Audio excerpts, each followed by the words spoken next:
All right. So, welcome community to another AMA session. In here we have the Watchdog team who are gonna present on the project. And with me as well, I have OG Benita. OG Benita is gonna be my co-host. Benita, you want to say hi to the team? Hey, hi, Kenny, Calculator. Hi, everyone. Welcome to Goldie. Awesome. So, I think it's time for us to start. So, Danny, you want to tell us about you, your background, and how you got involved into the crypto space? I think we can start from there. Yeah, for sure. So hi everyone. Hi to all those who already joined our chat too. I saw that there was a bunch of people who joined in. That was cool to see. Thanks for joining. So my name's Danny. I'm quote unquote the CEO of Watchdog Protocol. I'm at least partly at the origin of everything I'm gonna present today. I've been involved in crypto for a good couple of years now. I've been working on several projects before this one. Never projects that I directly led, so I wasn't the leader of any of those. Two of the projects that were the most successful that I worked on was Bingus, which some of you might have heard of, which was a charity token back when the charity tokens were a big thing and worked very well. We got that one up to 24 million market cap. Well, a little more, but around that. For that project, I was mainly moderating and doing business development and handling some of the marketing. And then another project on which I worked, which went, that one was pretty crazy actually. That was a cool time. Was a project called Kabosu, which some of you might have heard of also, which, if I remember right, broke the 100 million market cap within 24 hours. For Kabosu, I was doing the more or less the same as for Bingus, which was so I was head of the moderation there. I handled part of the organic marketing, doing strategical operations with community and stuff like that. And outside of that, again, business development. I've also have quite some experience in writing different documents and such for several projects.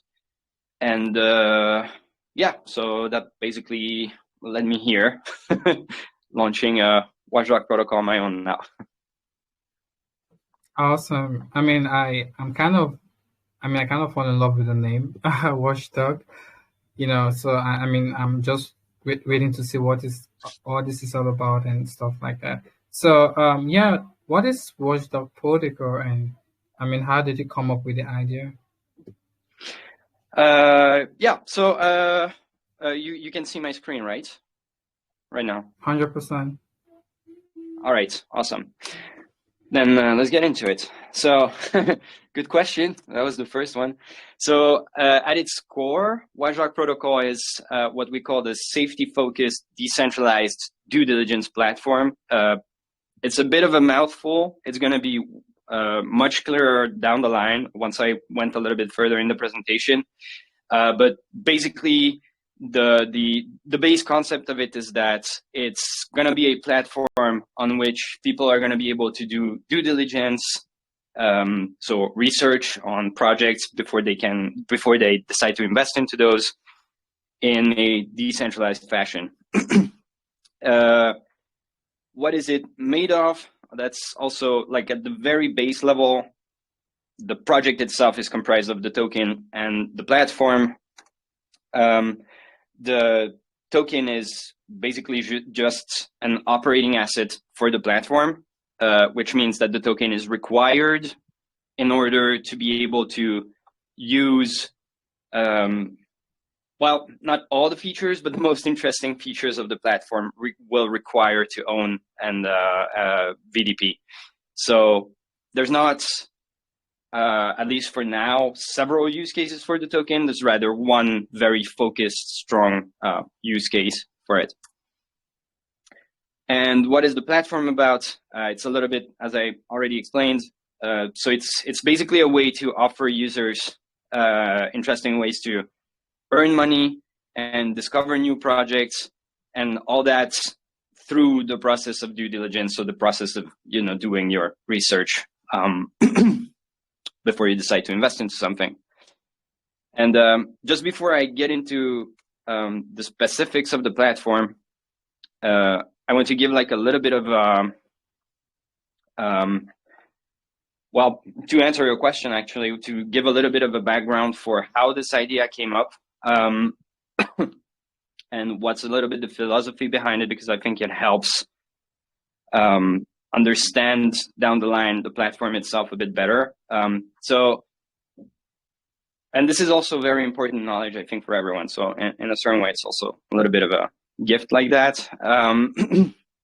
So it comes from the idea that basically an investor cannot be protected. And when I say this, I mean that, often, if not every time by now, you hear that, for example, a project you want to invest into is taking measures in order to protect their investors, or they are vetting other projects, for example, Launchpad and stuff like that. And the gist of it is that other projects are going to talk a lot about taking measures to protect the investor. And the problem with that is that even if a project who really wants to protect the investors and is definitely genuinely honest about it, it's never 100% reliable. Because, a team that's behind a token is always fairly small compared to the amount of people that invest into something. Mistakes can happen.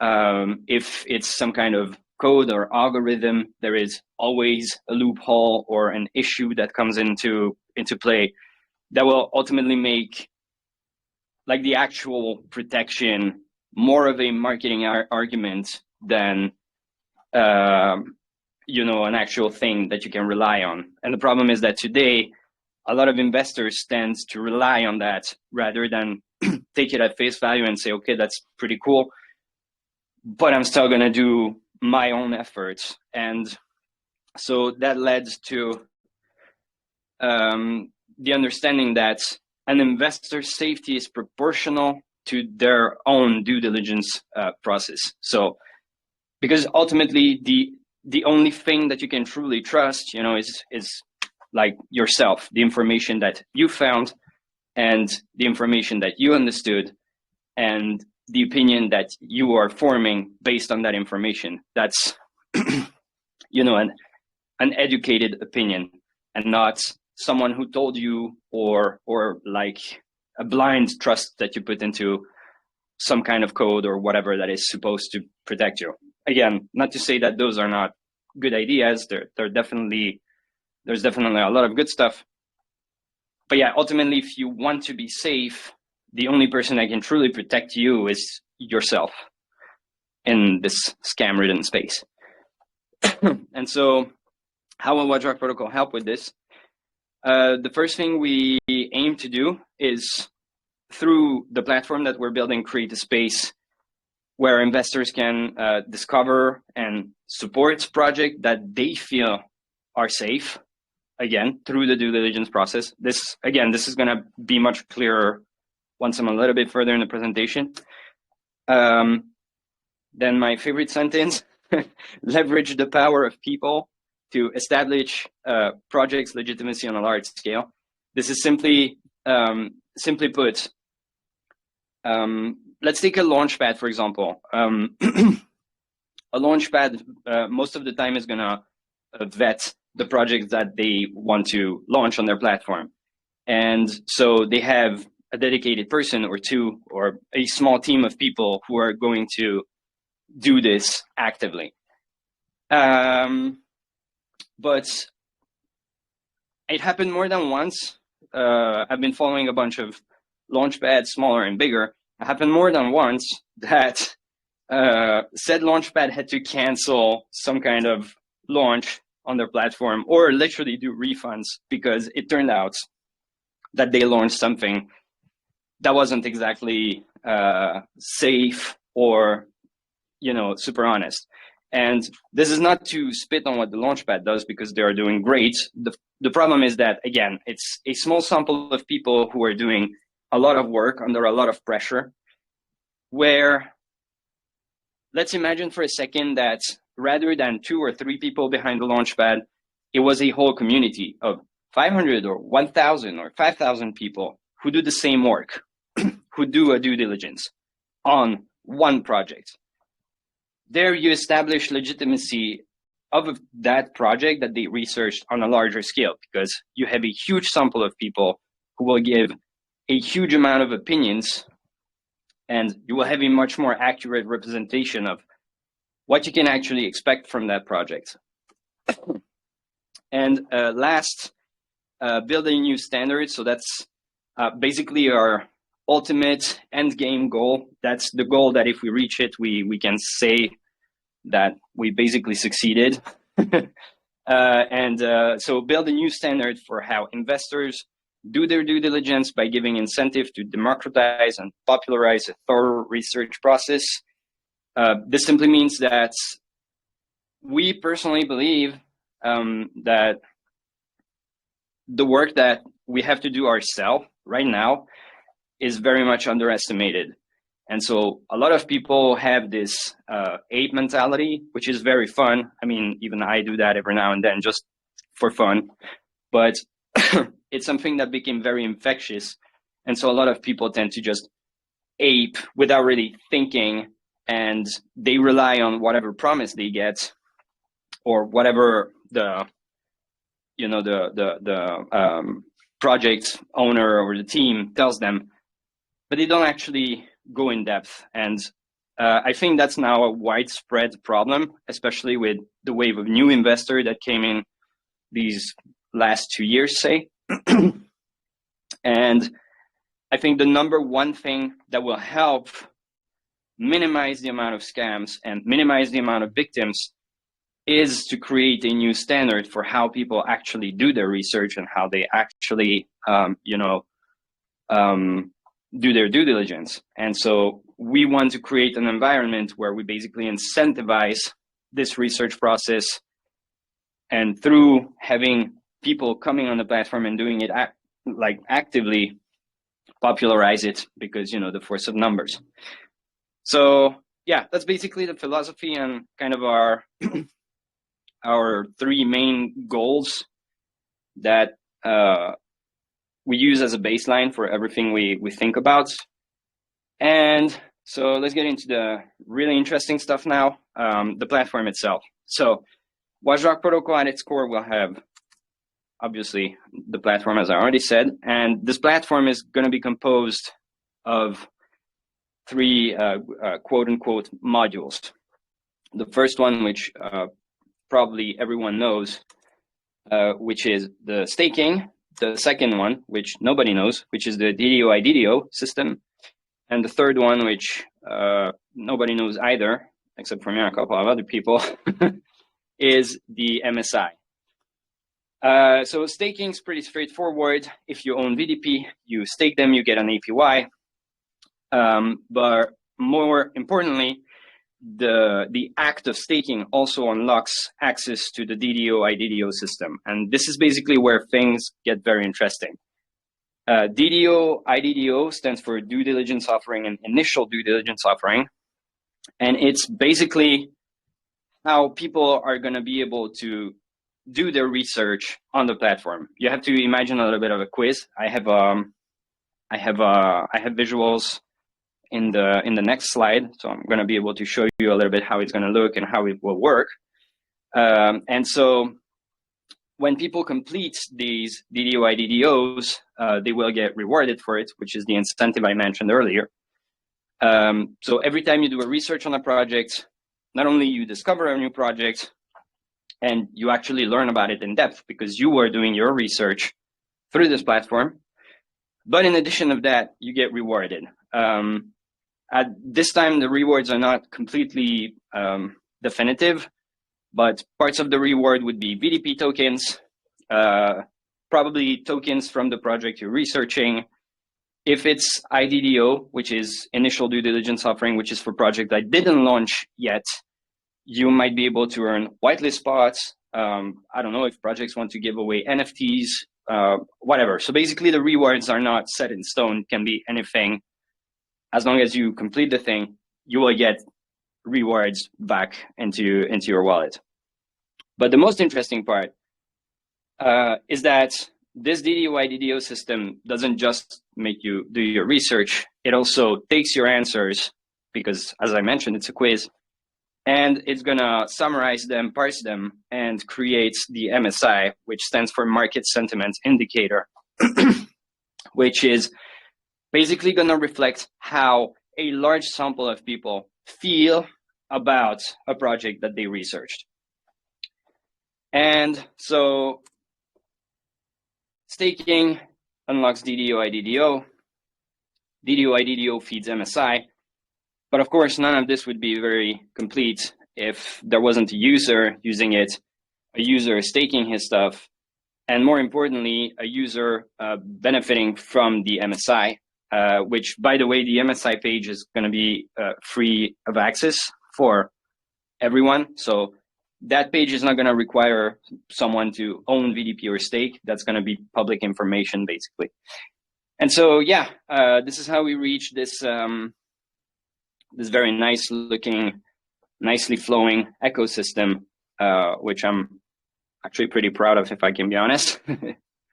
So, yeah, next, the DDO-IDDO system. So, as I said earlier, stands for due diligence offering and initial due diligence offerings. Due diligence offerings are for projects that already launched. Initial due diligence offerings are for projects that didn't launch yet. And, you know, they want to publish information about themselves before launch to get the people's opinion, maybe see if there is something that they can improve on. It's also good exposure for the project. And it's definitely great for the users who, who get to discover projects before they even launched. So the way it functions is, I'm sorry if you're on the phone, you might not be able to see very well because it might be a bit small, but the first page is basically the equivalent of what you would see on a launchpad. So it's a list of projects that are listed on the page by DDO or IDDO. You have a small description. You can choose what project you feel like researching. Once you did that, you enter the quiz part, which looks like this. And during the quiz, you are provided material that the project itself, the project that listed, gave us. You can use the material and you will be asked questions in two forms. You will have a knowledge question and a sentiment question. The knowledge question will ask you to use the material you have at your disposal to answer, well, a question. For example, this is an example. It's a bit of a dumb example because it's not a good question, but what is their total supply? And so you will have to use that material, look through it, find the total supply, and give the right answer. And then down the line, you will have to give us your sentiment about that information you found. Do you think that this total supply makes sense for the project they're making, or not? How do you feel about this thing? And basically the idea is, one, to guide people and show them how to obtain knowledge about something. And second, to put the accent on the fact that once you found an information, don't treat it like a robot, but like a human. Actually analyze that information and form yourself an opinion, because that's what will define if you feel like this project is safe or not. And so, once you went through the 10 to 15 questions of this quiz, which, by the way, should last for about 8 to 10 minutes per quiz, so it's not something insanely long or whatever, you'll be greeted by the end quiz recap, which will basically show you how you feel per topic, because each question is set into a topic or a category if you want, such as tokenomics, communication, products. Anyways, at the end of the quiz, the system is going to take into account all your answers, your sentiment answers, and show you, okay, so this is basically kind of how you feel about this project. Under it, you have 3 bonus questions, which are not necessary, but there are additional interesting information. Once you did this, you can end the quiz, and whatever reward you are owed for completing it is sent to your profile, which I can't show right now, but you will have a profile page. Those rewards are sent to the profile page, and from there you can simply claim them. And then, you discover the project, you can start discovering another one. And so we spoke about the sentiment question and how you feel about the project, but this is where the MSI comes into play. So the market sentiment indicator, which is basically going to take the form of a list like so. Again, it might be a bit small for people who are on the phone. Sorry for that. But it's a very basic list. The point of it is that it's going to give a global idea of, let's say, if 1,000 people researched the XYZ token, how overall, on average, did that 1,000 people feel about XYZ token? But then you can go a step deeper. You can open that page and see in detail per topic how that 1,000 people actually felt about project. Because if the global rating is positive, it might mean that they have 3 very positive topics, categories, say, if there is 4, but 1 is quite negative. And so this is where the educated opinion comes into play, because once you look into this, you get an opinion not of 1 or 2 people who are telling you, yeah, this is pretty good, or this is pretty bad. You get the opinion of hundreds, or if we're successful, thousands of people who did the research on this project and said, okay, well, most of it is good, but communication's bad. And communication's pretty big red flag. If communication's bad, generally I tend to personally be kind of careful with the project. So anyways, you'll be able to see a detailed version of their MSI, so how the market basically feels about them, as well as the 3 bonus questions, which will be displayed based on how many people actually answered them. Yeah, so that's basically about it for the platform. I'm not showing the staking interface because it's a staking interface. It's pretty basic. Allows you to stake, really. That's about it. Yeah, so I think it was already mentioned and posted in here. So obviously a platform like this takes resources to be made. In our case, it would be created partly in-house and mostly with the support of an external firm, because we do have a bunch of very competent people, but we just don't have enough manpower to develop the whole thing. When it comes to the platform itself, the creation aspect is not really problematic. It's rather all the logic that is behind it, because there is a lot of things that entangles and work off of each other. And so we need the help of an external firm to bring this idea to completion. So this is why we came up with the idea of the NFT seed sale, which are basically going to be used to fund the development of the platform, because our objective is to launch our token at a point where the platform is actually usable. It's, there to some capacity. So just before I say a little more about the NFTs, our basic plan right now for based on these NFT sales, obviously, is that we are going to launch the NFTs. Based on how the NFTs sell, we are going to kickstart the development of the platform once we have the funds. Between a month and two, development often is kind of a bit shaky when it comes to time frame, but between a month and two, the MVP will be reached, which is the minimal viable product,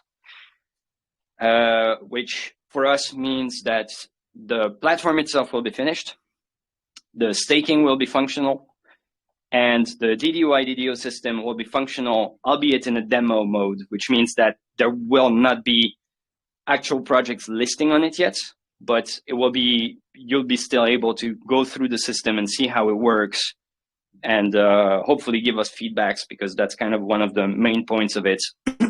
Get feedbacks, see how people feel about the system, if there is any improvement we can make to it. And at that point is when we launch the VDP token. The staking being already active, you can already stake your tokens and such at launch. And then between a month and 2 months, again, the development's a bit shaky when it comes to timeframes. We finish the platform, and at that point, we launch the final version of DDO/IDDO, this time with actual project listing, and people can start using that actively. And then we move on to future plans. So to that effect, the NFTs are a little special.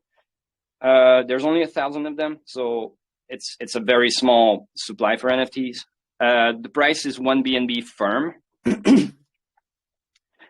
There's a buy limit of 5 NFTs maximum per people. Well, per wallet address, because I know some people have several wallets, can't do much about that. And this is where the NFTs really become interesting. So really the actual point of the NFT is not that you buy an NFT, it's that you become a seed investor in Watchdog Protocol. So you buy 1 BNB, and when we launch the token, you will get 1 BNB worth of VDP at its seed price, which is 0.07. For reference, the launch price will be 0.1. So it's a 30% discount, which is quite generous. And in addition of that, a small APY bonus of 5%, which means that, let's say you have 25% APY. If you have an NFT, you have 30 instead. It's also non-cumulable. So if you have 5 NFT, you'll still only have 5% extra. It's just a small bonus, just to, say thank you to all those who supported us at this phase of the project. And this is how they look. I think they look beautiful. They were made by Sam, who's in here, who did a great job. You can see that there's 2 editions, a gold and a standard edition one. There's no difference, no practical difference between them. They just look different because Sampo actually made them, and they look, I mean, I love the way they look. When I told him that we would only use one, he got a little sad. So we decided that we would use both. But again, they have no actual technical difference. They just look different. And the gold one is rarer because you have 900 blue out of the 1,000 and 100 gold. So the chances to get a gold are lower. But again, regardless of which NFT you get, the effect of it will be exactly the same. And so, as mentioned in the beginning, income perceived through NFT sales will be used to fund the full development of the platform. Yeah, I think I covered most of it. Thanks for listening. I feel like I went fast. No, I took long. But yeah, if there's any question. Yeah, I mean, that was actually a great presentation, and I believe you made it even more easier for everyone here, who have been listening. I mean, I believe everyone get every concept about the project. And in regards to the NFT, the gold one, I want to tell you that I don't think it's gonna be costly because you're in the golden community. I think that's why you're here, right? Gold diggers. So we look for these things. Just kidding. So I hope all of you get the gold one then. So yeah, I'll like to go straight back to the beginning of the presentation, where you were mentioning about the security aspects about the watchdog. So my first question to you is why should we trust watchdog? I mean, you actually featuring as a project where we can rely on in coming up with certain great projects, right? Where we can maybe at some point get scam and stuff like that. But why should we trust you? I'd like to, I'd like you to break down for us first, if I can proceed with the next question. Well, because we don't actually ask you to trust us. That's the whole concept. We're not telling you we are going to keep you safe. We're not telling you we are going to protect you. We're telling you you're the best one to protect yourself. And we're just basically giving tools and a system that incentivizes people to realize this and embrace this fact that,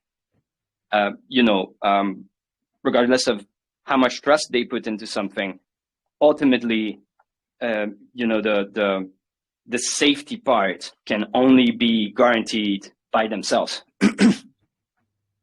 That's basically about it. Yeah, I mean that's definitely understandable, and that's right. You're 100% correct with that. The reason why I'm asking is, I mean, let's say for example, there are many platforms out there trying to do the same thing, right? But we all know that these investors have this idea in mind that for them to get involved with the project, let's say for example, I think we were mentioning in Launchpad. And this launchpad has these procedures where they can protect you at some extent because you feel like they're well known and trusted. They're KYC and they have all the necessary documents to keep the investor safe and stuff like that. But I mean, I believe there should be a reason why this investor should trust this platform so that even if they should come up with a different project in the future, they can be like, yeah, this project has been here for a while. They have been doing this, they have been doing that. I mean, why shouldn't we trust the project they're gonna be getting involved in their platform and stuff like that? I mean, that's just the point I was trying to bring out, because you mentioned about bringing out projects to the Watchdog protocol, and that the investors or the community can choose and see how they can participate and stuff like that. But first, they need to trust you.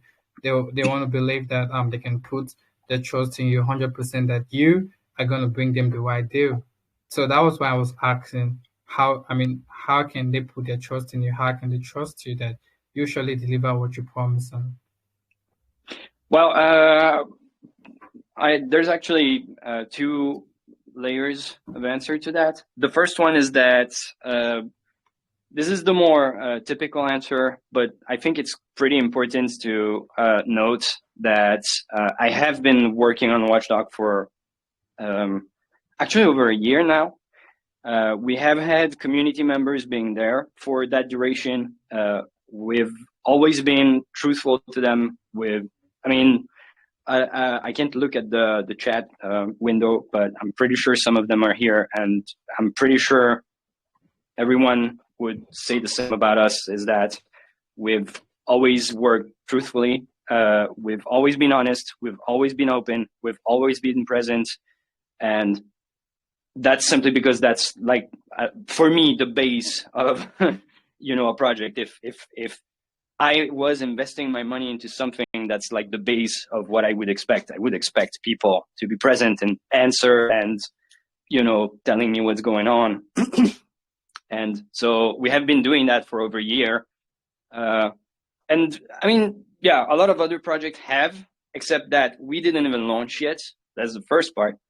And the second part is that we haven't gained anything out of this at all in that time. So if we were here to scam people, we'd be about the worst scammer that ever existed, honestly, because we have lost a year and gained nothing. That's like literally the exact opposite of what a scammer would do. But that's, I mean, again, those are words, so you can believe them or not. The other thing that we're doing right now, which is much more official, is that we're currently also looking into registering as a legal entity. We have the basic structure for how we would do that with a DAO and an LLC. It's just a matter of finding the right place, because sadly I live in a country, I can name it, Sweden. And Sweden's pretty complicated when it comes to crypto. It's a beautiful country and it's very progressive for a lot of things, but not for crypto. For crypto, they're terribly retards. So it's kind of complicated to find a way to, I cannot, for example, register a legal entity here for crypto. That's literally not possible. So I have to look in other countries. So we're doing this right now as we speak. Actually, CK has been handling a part of that for the past few days already. So at that point, once we're registered as an entity, I mean, we're literally registered as a legal entity. LLC, as far as I remember, in the countries we looked at are on public record. So, you know, anybody can basically find us if they want to. So, yeah. Yeah, I mean, you sound pretty like a cool guy. Looking at the chat, it says, seems like everyone knows about you. I mean, that's really amazing, because that's one of the key aspects you want to bring out on a project, right? I mean, no matter how much the idea you might have, no matter how much plan you might get involved on the project, you want to bring out that transparency to the people, to the community, to the investors who are going to get involved on the project, right? So I just wanted you to bring that out, because you want to keep them safe, right? Then give them a reason why they have to trust you, why they have to believe that you're here for them, and they can rely on you. The next question I just want to bring out is in regards to the investors themselves. You did mention, I mean, the 3 bullet points of what I'm seeing on the screen right now. You did say that you're going to build a standard for how investors do their diligence, you know, probably about a certain project and stuff like that. So what are these? I mean, how is it going to work out? What are your plans to get that involved with the investors? Because the truth is, we have a lot of scams, and you know, these are the ways we want to protect them. So what are your plans to get this available for this paper? Well, so this is that's basically the whole idea of the platform. Just to make it clear, the build a new standard is a huge claim. That's really our end goal. It's something that we want to be able to reach, but building a new standard for how people invest is obviously complicated, and it's not the thing that we will have done once we launched. It's the thing that we're going to work on until we feel like we reached it. So as of right now, the way we see is best to at least introduce a new standard for, I'm sorry, I hope you didn't hear the bike. So the best way that we can see for people to at least start to really understand and adopt a new way of doing the research, or just, you know, start doing their research, is, again, as it's mentioned in the sentence, by giving incentive. So see if a project lists on our platform, people will do the research, not just to do the research, but because there is an incentive. They actually make money out of doing their due diligence. And that incentive is there to push them to take the step to do the due diligence. Once they are doing the due diligence, there is a lot of studies who show that perfection is attained by repetition. So as long as those incentives are interesting, people will continue to repeat this due diligence principle of, you know, researching an information and forming an opinion on it. And over time, I'm not saying, obviously not saying that 100% of the users who go through this process are going to absorb what we are trying to give them and become due diligence machines. But I'm fairly confident that through repetition, this process is actually going to become a habit that will extend outside of Watchdog Protocol. So if one day they find a project that's not listed on our platform, instinctively they will repeat these steps. Okay, well, on VDP, on the VDP platform, I was checking out this and this and this. Let's try to do the same now. And this is how, at least for now and for the foreseeable future, this is how we want to think about this. And this is basically the idea of democratization and to popularize this thing, because the more people come on our platform, the more potential there is to convert them into adopting an actual due diligence method, because it's crazy how many people don't do it at all. It's insane how many people come into a project and they say, oh yeah, it's a friend that told me, pancake swap link, and that's it. They don't ask for a website, they don't ask for a white paper, nothing. Half the time they don't even know if there is a tax on the token. They're just buying because someone told them to, and they're not doing any research, because there is this very strong mentality right now.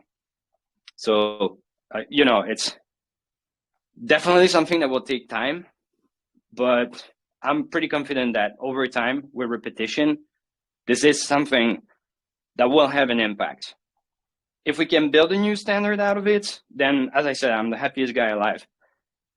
If not, we will have given people tools, and a lot of those people will have understood and will start to use it on an everyday life. So regardless of how it goes, it's actually a win, because in the end, we will have helped people to learn how to keep themselves safe, That's really amazing. I mean, I love the fact where even while you guys are trying to build this, you put in the investors at heart. That's really, really amazing.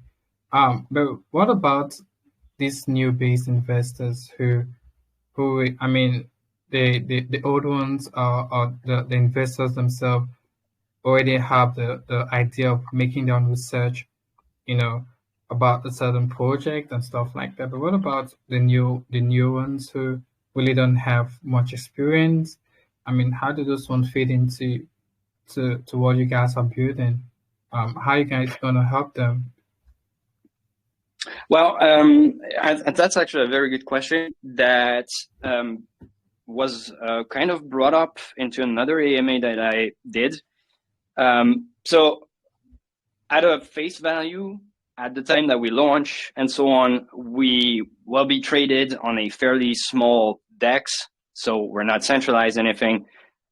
We won't be as visible as if we were going onto Binance. So having investors that don't have at least some kind of base understanding of blockchain and such is, I mean, they will have at least a base covered. So I think most of them are going to be capable of at least understanding what's the question looking for and what kind of answer they want to get, because they have a base understanding of this quote unquote universe.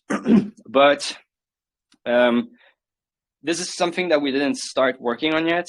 But as I said, during another AMA, someone actually mentioned that having some kind of educational side dish that people can use if sometimes they don't understand things could be a very valuable thing that would probably be how we can introduce more people to the same system.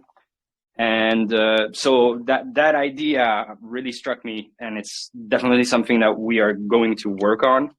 So I'd say at face value, we don't expect completely new investors who don't understand the very basics to be the main public of our platform, but we want to work on some kind of either system or at least some kind of material. As I said, we didn't start planning on this. I've got a couple of ideas, such as videos and such, where we could also educate those people who are maybe less knowledgeable. And yeah, ultimately, the very new investors, the best one, because since they don't know, they will start using whatever they find, So if that's a market we can tap into, find those people and actually teach them the right moves from the beginning, then, it's like treating a disease by the root, and that would be perfect. But yeah. Yeah. The truth is, to be honest with you, sometimes we don't get to know those people. We can't, sometimes I myself, I can't differentiate myself from someone who is just really new to the crypto, and most of someone who, because most of them at some point are so shy to express themselves, but they really want to get involved. I mean, they want to fit in, right? But sometimes most of them are just so shy to speak out and tell people how they feel, how they want to get involved in something like this and stuff like that. But I mean, if they can just be maybe like maybe a video, right? And video in form of education, to these people, or even maybe like a daily VC or weekly VCs, right? Bringing people on and educating them, they you can have them involved on the project. I mean, just an idea I just thought about, because looking out for them, wanting to see them, sometimes you might find it hard, but they are around you, but some of them are just too shy to speak, and they feel like, well, I should have known this, but we're all humans. I'm just kind of saying that because I've seen a couple of people who, at some point, I mean, they've been in my platform a couple of months, but just a single day they have to speak, and they were like, well, I was just so shy and stuff like that. So I'm just speaking in forms of, I mean, in regards to how most of these people are. But I mean, I love the fact you guys are gonna be involved in education, because not just for the new base investors, even for the investors themselves, they too can learn some certain things about the Watchdog Protocol, what they are building, and stuff like that. Before I'm going to move on to my next question, I'd like to let my co-host ask a couple of questions. Benita, are you free to speak? All right, thank you, Danny. I just got a few questions or more clarification. Did you mention that there would be some kind of incentives for people doing research on the project? For people in general, you mean, or? No, the people researching, are there some kind of incentives for them? Yeah, absolutely. So exactly, that's the whole, it's kind of a loop, damn it, I forgot the word, feedback loop. So when you do a research, you do the research, once you finished, you get rewarded. And I'm pretty sure I mentioned it before, but maybe I actually forgot. I'm not sure anymore. Okay. But basically, no, you'll be rewarded. You'll be rewarded in VDP tokens. That one's pretty much guaranteed. And then you'll get additional rewards, mainly depending on the project that was listed. So it could be tokens. Could be if it's an initial due diligence offering. It could be whitelist spots. It could be, I don't know, NFTs if a project wants to give away NFTs for some reason, or that's their thing. But the main point is that you'll get an actual reward every time you complete one of these DDOs, basically. Okay, so this can be likened to like doing some kind of surveys. When people take a survey, they get incentives as well. Yeah. It's actually the idea of the system itself actually came from those quizzes, those online quizzes that you can take. My wife used to make money through that. You can take a quiz. Yeah, and they ask you questions like you don't know who you're answering for, but you can quickly make it like, oh, okay, this is Nestle because they're asking you a lot of questions about water or cocoa or whatever. And so the basic idea actually came from those, yeah. Okay, that's great. I'm actually, okay, I was going to ask about the total number. Are there limits to the number of persons who can, you know, participate in a certain research, like for every project? Do you have a limit, or is it unlimited, like as much as possible? It's gonna be limited simply because in order to make sure that we can guarantee the rewards, we need to make sure that we're not suddenly having more people than we can afford rewards. So there's gonna be a set limit for each DDO, IDDO. Yeah. Right. I think that's perfect because it seems like you actually know where I'm heading to. Okay. Yeah. And lastly, you know how the system works. It's usually rigged. When I mean rigged, I mean couple of persons can just set up, you know, different multiple accounts and do the same task with like 100 or multiple of different accounts. So is that some kind of security, or how would you, you know, detect? Because we do it. I mean, I think there were times when we participate in survey and then you use this device and you log in with a different email and then you solve the same survey just to keep getting the swag box. Or, I mean, for the people who did swag box. Yeah, so the system is usually rigged, and a project would definitely want to keep a very good reputation. So they can actually pay a couple of people a few dollars, just go there, write something good about us, just so we appear good on the platform. So how do you intend to, you know, pass that phase or make it more secure? That's a great question. I love it.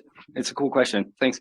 So there's a bunch of different things. First of all, me as a person, I would feel, pardon my French, I would feel pretty shitty if I was doing that, because that's like, that would literally be the exact opposite of what we're trying to do. So it would make no sense. In that case, I would just make a listing page, you know, and just wait for people to pay me.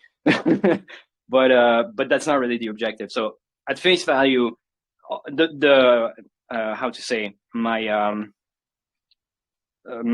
ethics kind of don't allow me to do that kind of stuff. But then the second thing is that, well, first of all, you need to own VDP. Then you need to stake VDP. So having just bots doing that is, like, at the first level, that's already kind of an entry barrier. The second one is that you need to answer questions, knowledge questions. You will not have that knowledge if you don't actually do the research. And I mean, sure, if more people want to work more, to do more research, be my guest. But bots, I've never seen a bot that's capable of reading a question, understanding the question, find the right material, find the right answer, and then give the right answer in return. So as far as automated kind of you know, botted stuff, but typically those listing pages where people just pay a bot and that bot will upvote the thingy 700 times and boom, all of a sudden they're on top or whatever. I've spoken with my CTO, who I don't believe is here today, but it's our chief technical officer.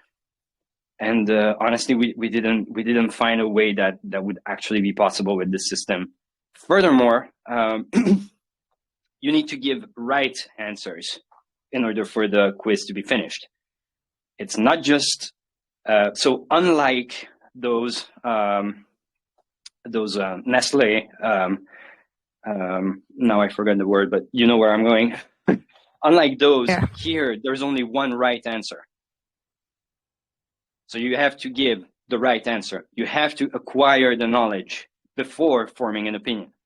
So you have to acquire the right knowledge and then give your sentiment.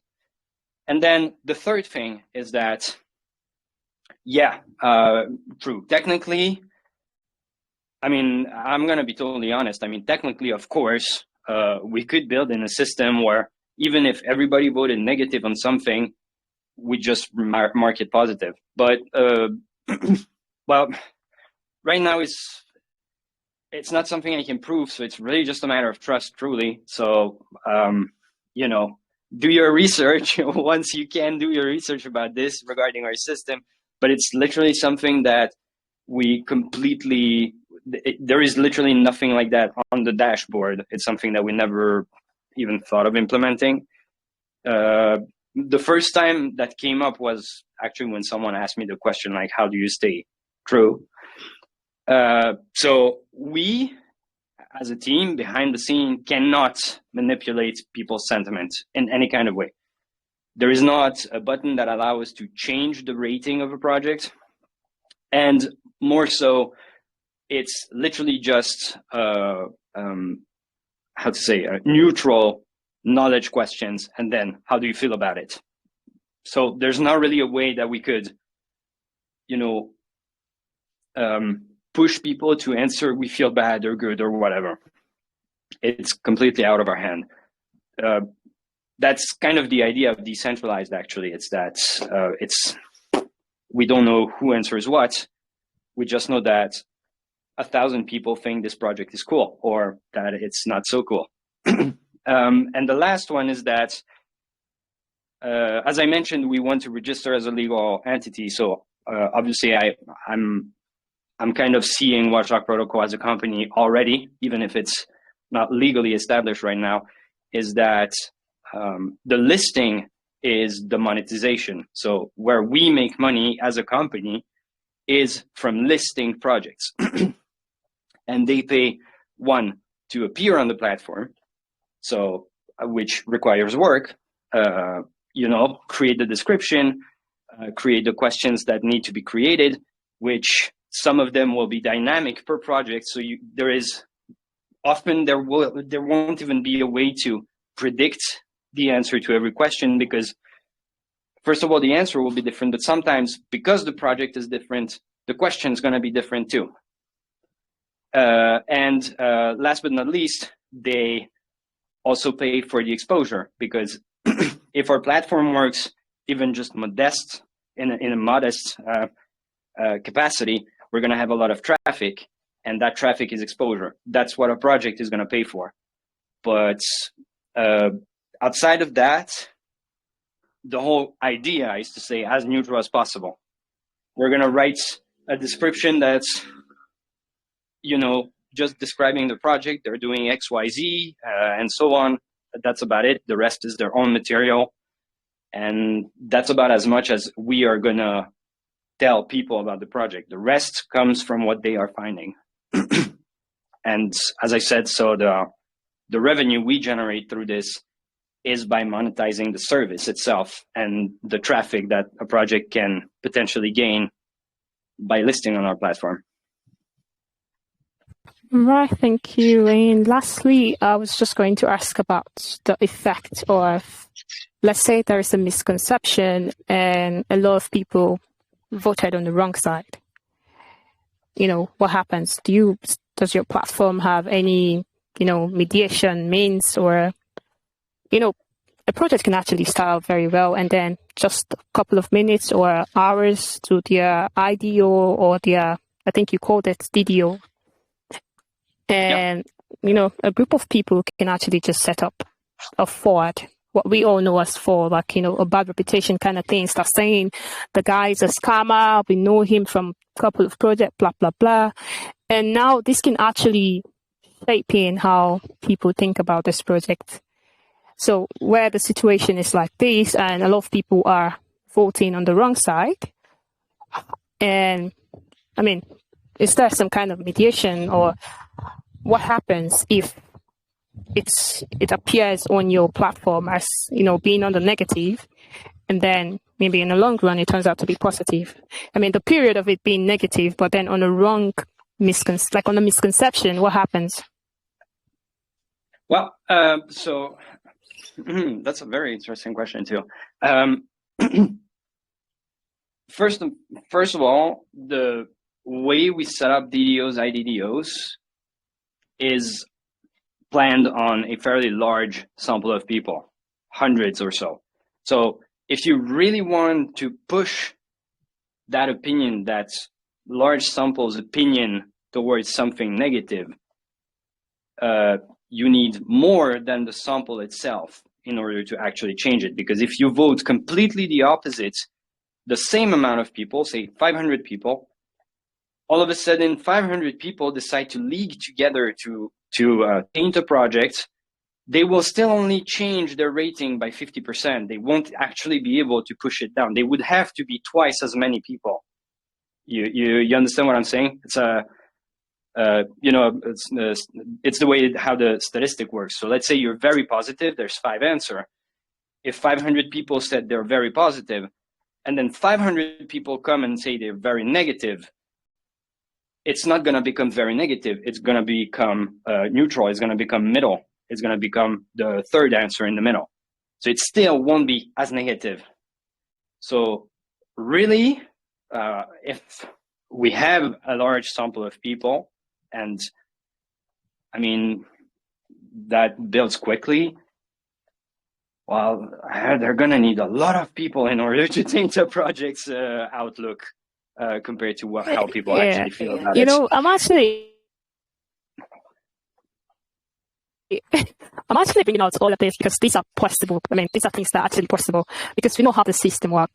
We've seen projects starting out well, and then in the middle of it, something happens and people start falling. And we've also seen, you know, projects starting out so sketchy, and people might actually think like, oh, this is a bad project. Oh, I know this person from a couple of scam projects. And, you know, people start voting on the negative. But in the long run, let's say closer to the launch, the person comes out, doxes, registers the company, does everything, the audits, etc. And then there is a change of opinion.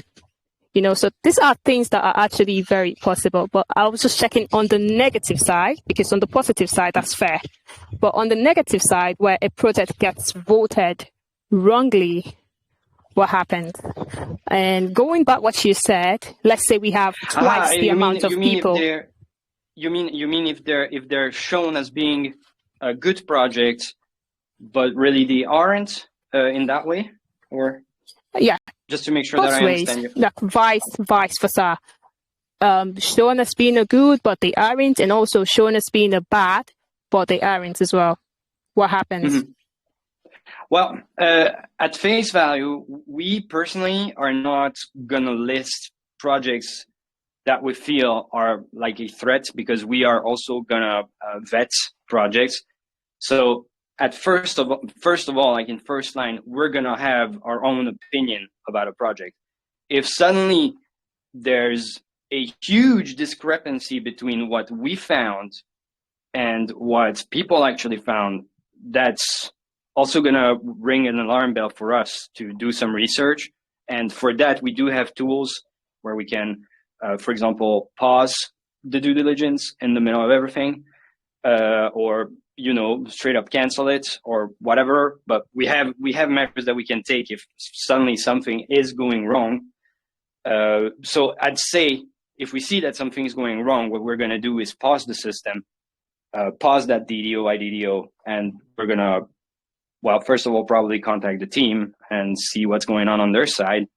Because if they're being attacked, they might be aware of it, or they might want to be aware of it.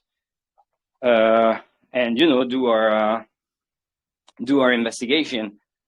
If for XYZ reason we don't feel confident in continuing, we will just cancel that and move on. But say if a project, well, in your example, if the project started out looking sketchy and such, I mean, yeah, they did. Maybe they should have worked a little better on that. If they do start out looking very positive and over time they look bad, we have warnings we can apply. We can delist the project. But there's also a side idea that we want to make happen, which is a scam listing thing, which is going to basically list every possible scam that we can find or that are revealed. one way or another. So they could be added to that, issue warnings, yeah, delist it, obviously, to not give it any promotion or give it a big red warning sign. Yeah. Right, thank you so much. So I'll just leave it on to Caleb. Yeah. Sure. Thanks a lot. Welcome. Yeah, thanks. Yeah, thanks for that, OG Benito. Yeah, and thank you as well, Danny, for answering the questions. This is gonna move on to the next questions. I think this should be about the staking. So I'd like to know how the staking system work for you guys, and how is it going to benefit the investors here? Well, it's a very so the staking itself is very simple. Basically, if you own VDP token, you can stake them. There is no minimum VDP tokens required or anything like that. You can stake them. Where there is, however, a little specialty is that, of course, to create an incentive for people to buy the token, that's the first thing. And also to make the reward distribution easier, we created a staking tier system. I don't have the final numbers right in front of me, or do I? But I remember most of them, so it's fine. So basically, there's going to be a couple of options. First of all, you will have to choose the duration for which you stake. So you can stake, I'm looking out of memory right now. So if I'm off by a number, I'm really sorry. I just happen to not have my iPad by hand right now. But you will be offered to stake for 7, 21 or 60 days. Based on the duration of your staking, two things are going to be determined. The first one is your APY. The longer you stake, the higher the APY you get, obviously. And the second one is that the duration of your staking is also going to define a little bit what kind of, how you get your rewards. And then this feeds into the staking tier, which is basically reading the numbers of how many VDP tokens they staked. Based on that, you're attributed a tier. And based on that tier, you're getting a certain amount of rewards. Or again, this is also inspired a little bit from launchpads. If you're in higher tiers, you'll get the base rewards times a number depending on which tier you are in. And then in the higher tiers is where you can get stuff like whitelist spots, which are definitely going to be very popular rewards. And this is why we had to basically limit the amount of participants, because whitelist spots, unlike tokens, can't be distributed like however we want. It's one whitelist spot. So typically, for example, the whitelist spots are going to be distributed also based on the tier. So the lower tiers, the starting tiers, will not get any, or get a low chance to get one. And the higher tiers are going to get high chance to guaranteed chance to get a whitelist spot. And then the duration of the staking adds to that chance. So say if you're in the highest tier, you staked the biggest amount of VDP, and you have 80% chance to get a whitelist spot, then you stake for 60 days, that will go up to 95%. So you're basically almost guaranteed to get a whitelist spot every time you complete an IDDO. Yeah, that's about it. At the end of the 60 days, the token has to be restaked, and so on. And the cool system with this is that since parts of the rewards for each DDO, IDDOs are in VDP, you are basically, even if you're just completing DDOs, IDDOs every now and then, you're still gaining VDP in a way that over time, you're going to be able to climb in that tier system.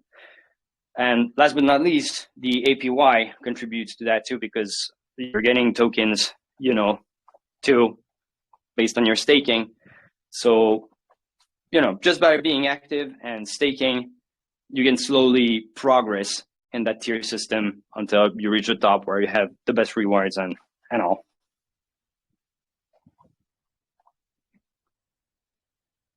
I mean, that's really cool. But is it necessary for me to stake up to 60 days? Like, say, for example, I mean, there can always be an emergency.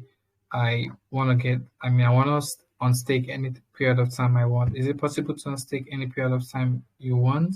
Or it's a must that once you stake for 60 days, you have to wait for that 60 days.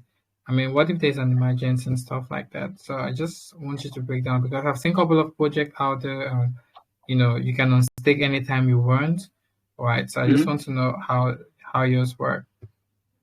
So yeah, you can technically unstake anytime you want, but there is a penalty that's applied in that case. So if 60 days feels like it's too long, you'd better stake for a shorter amount of time if you want to access a couple of DDOs, IDDOs or something. There is a penalty of, again, I don't have the number right now, but I think it's 25%. So it's not worth unstaking early at all. Like really not. But you technically can if there is like some kind of emergency. Yeah. Okay, that's cool. I think my last question to you will be in regards to the NFTs. I know you've a little bit touched most on that, but I mean, in regards to the NFTs, I think you were showing us the one that looks like gold for gold diggers, and the other one. So I mean, what are the difference between the two NFTs, and how can I earn revenue from those NFTs? There's no difference at all. Outside of the look, there's literally, they do exactly the same. They function the same. They do exactly the same. It's just that, as I mentioned before, Sampo, who is our artist for these things, made two, and I said, okay, but we're doing only one. We're going to keep the blue. He got a little sad because, yeah, the gold looks amazing. And so ultimately I decided that we would go with both. But functionally, they are exactly the same. The only difference is the look of it. The gold one looks better, and the gold one is more rare. So there's 100 gold and 900 blue NFTs. But regardless of which one you obtain on the platform, and as far as seed price for VDP goes, they have exactly the same value. They do exactly the same thing. Oh, that's really cool. Of course, gold are indeed rare. And yeah, I think that's just what I want to confirm.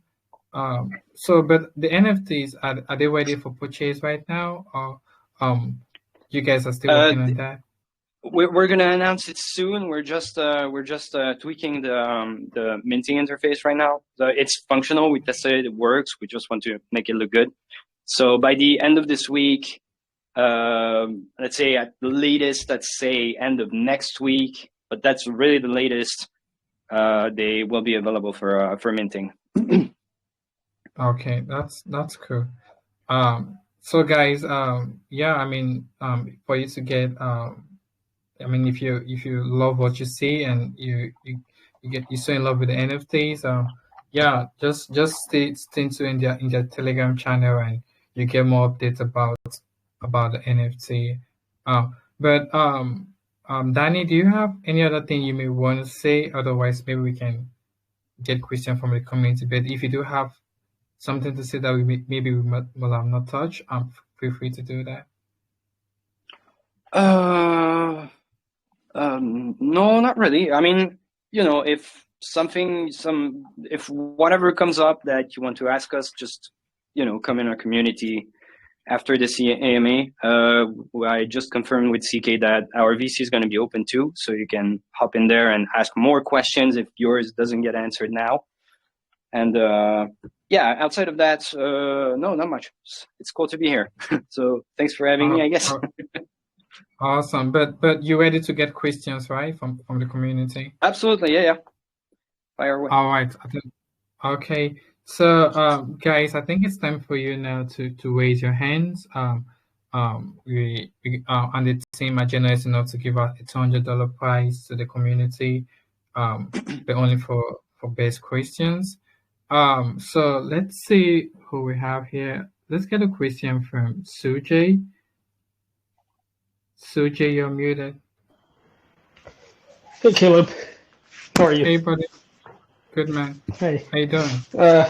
Doing good. Thank you. Hey, Danny. Hey, Sujay. Hey, nice presentation and much needed concept in the space right now.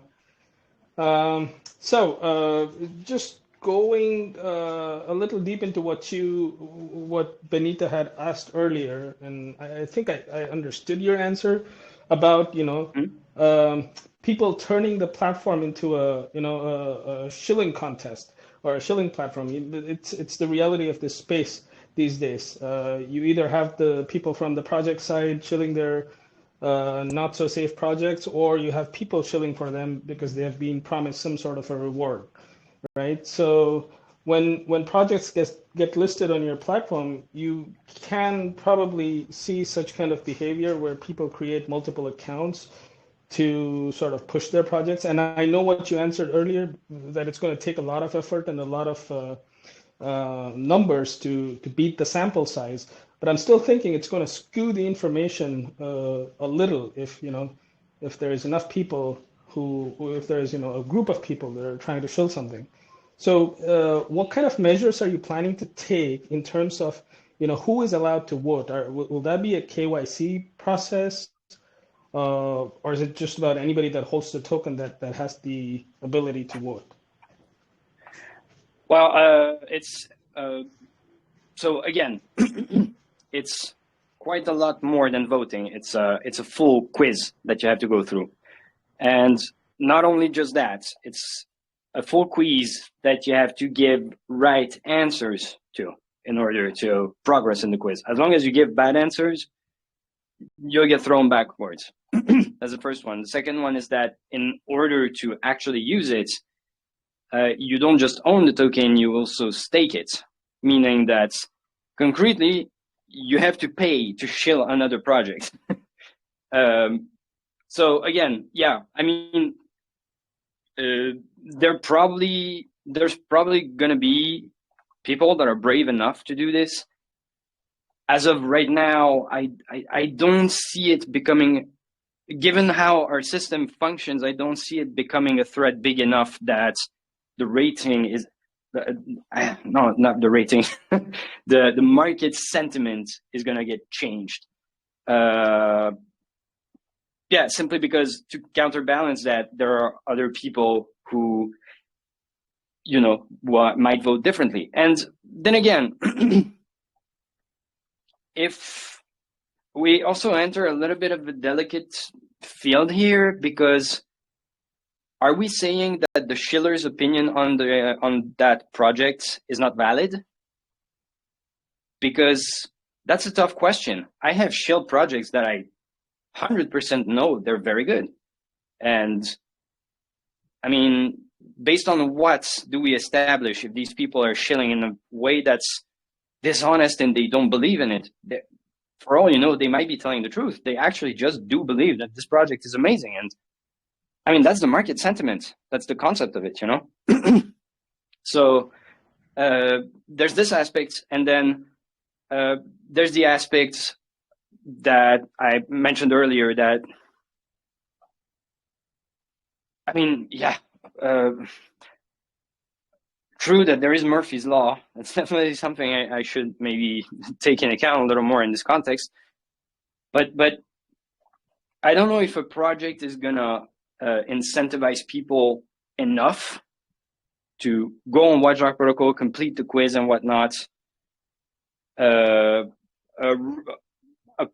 potential rule, actually, I just thought of it. It could be part of the contract when they are listed, is that they are not allowed to tell people to go there. Simply, we lose potential investors.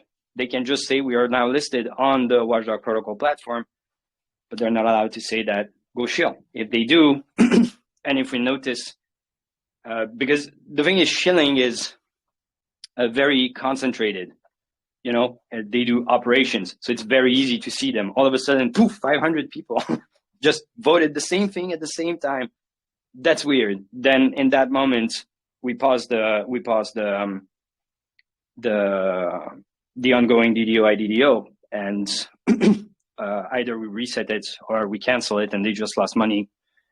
But again, it's a little bit questionable because it's, you know, it's case by case.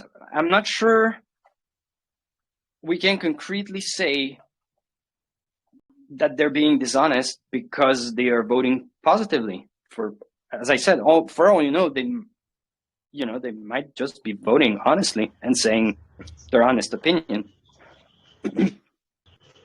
Right. No, I was only talking about the, people who don't really do their diligence and just show either dishonestly or, just don't care. They just want to push their agenda because they're getting something in return. But I think the answer, the piece you touched on is I think the answer to this is to sort of strike a balance in the entry barrier for someone to be able to vote or fill the feedback form is to keep it not high enough that you scare a potential investor away, but also not keep it too low that just about anybody can enter and, start shilling. So I think getting that balance right of how many tokens you need to stake to be able to participate is, I think, going to be one way to tackle this.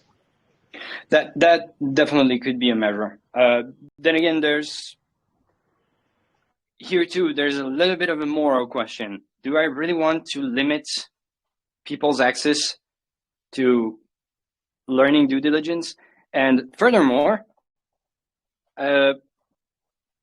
if, say, a project sends 100 people onto our platform, there's 1,000 spots that are open to research that project. 100 of them come from that project.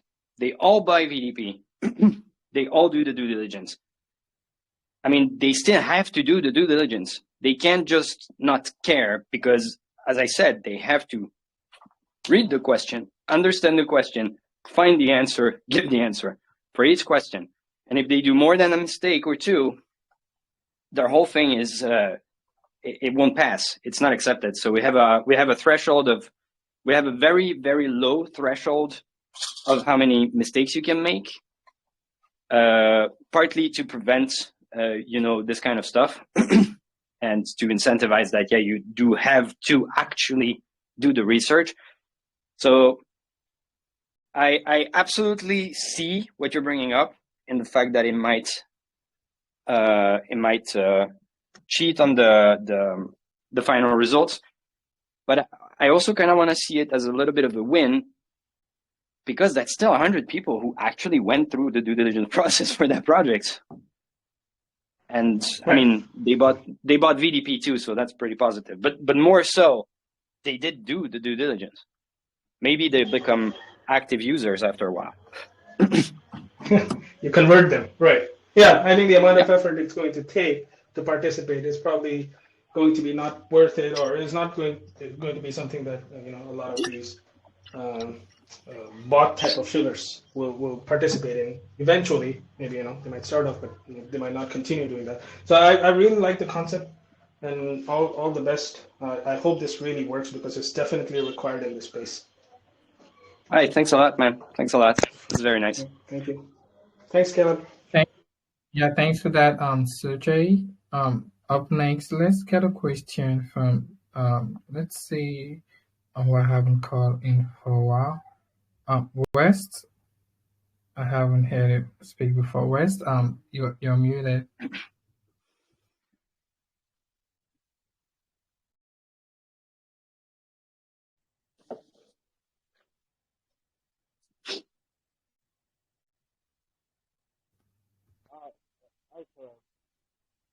Hey, how about it? You may want to come close to your mic so we can hear you clearly. Kind of far from your mic.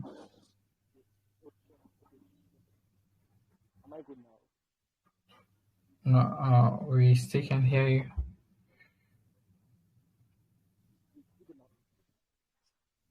I mean, we hearing you, but you seem far from the mic. You may want to draw closer to the mic. Yeah, I mean, just go ahead. We'll try to catch up.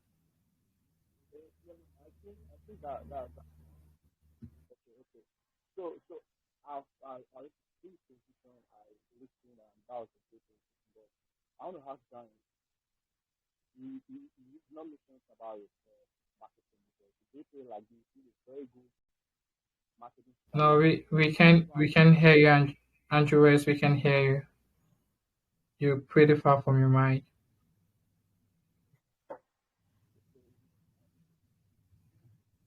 Maybe you can chat out there. Yeah, I think it's more better now. Go ahead. So what I was saying is, this discussion, Danny never mentioned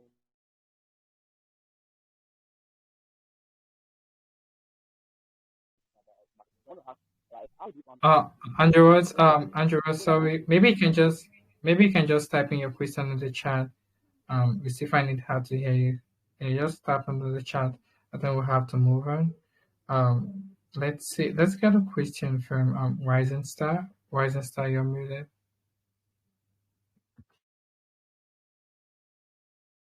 Hi, Caleb. Hi, Danny. Hey, buddy. How you doing? I'm Hey there. good. Yeah. So, my question is simply about the part of the support which you guys plan.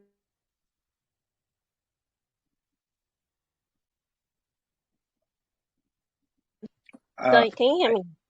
I'm here. Yeah, now I hear you. Yeah, you broke up a little, but I hear you. Yeah. Okay. So I was asking about the support which you guys plan to be giving to projects that you would actually be vetting on and making our research on.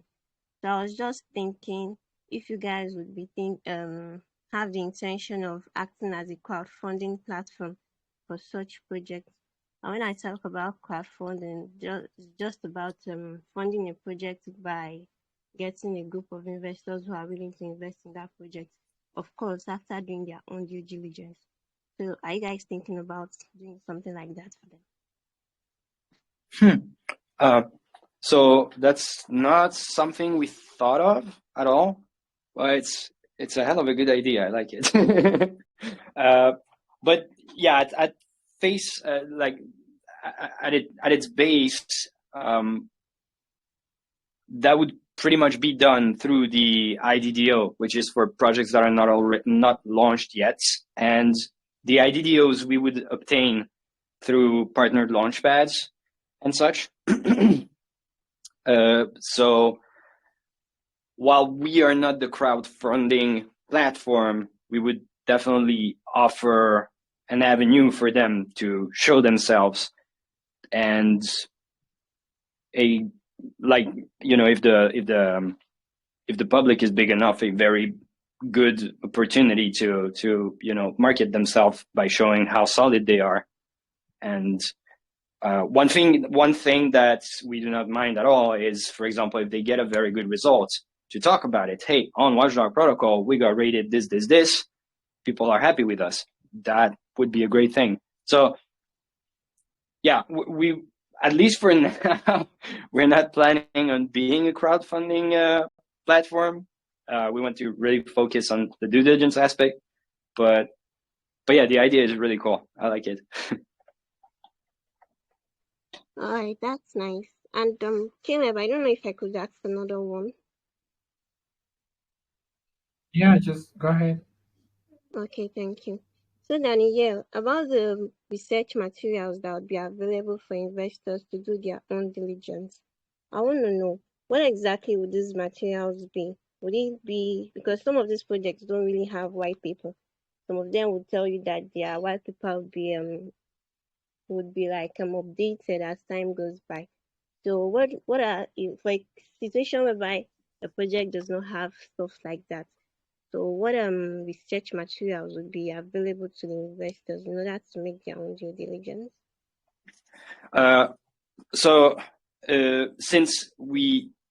Since the base of the DDO is that we have to provide material for people to be able to, actually, do their research, they have to be able to give us that material. If they don't have that, there's no way we can list them, because how are people going to find the information? So if they have a light paper / white paper, a website, one pager, a pitch deck, I'd say those are basically the minimum requirements. I actually stopped sharing my screen now, so I could try to pull up the file that I made about that. If we have just like 1 second, it shouldn't be too far. Because we already created kind of a framework for the listings and all that. It's gonna be here.